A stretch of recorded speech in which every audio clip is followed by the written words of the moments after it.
Good morning, Life Church.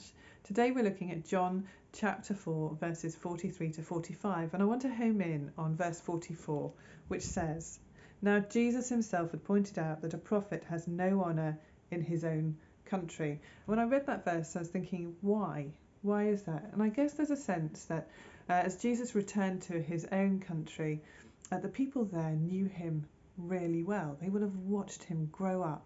They'll have watched him as a child, known him as the son of Mary and Joseph, known his siblings, watched him learn, watched him fall over and cry and do all the childish things that children do.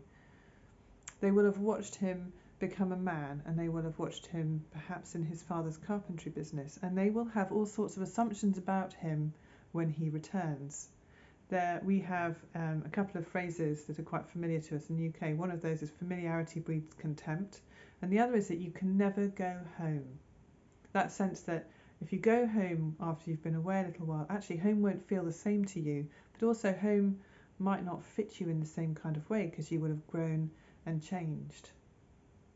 And I guess the people of Jesus's hometown might well have missed out on the fullness of what God wanted for them through him, because they will have assumed that he is the same as he was, and they will just kind of put him in a box, and they won't see what God is doing afresh. And I think there's a challenge for me, and probably for everyone else, that are we actually seeing and receiving what God wants us to receive from those who are familiar to us?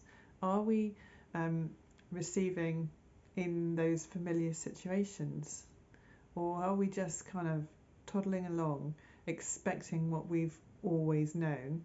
Are we perhaps making certain assumptions about people and situations that are preventing us from receiving what God has for us?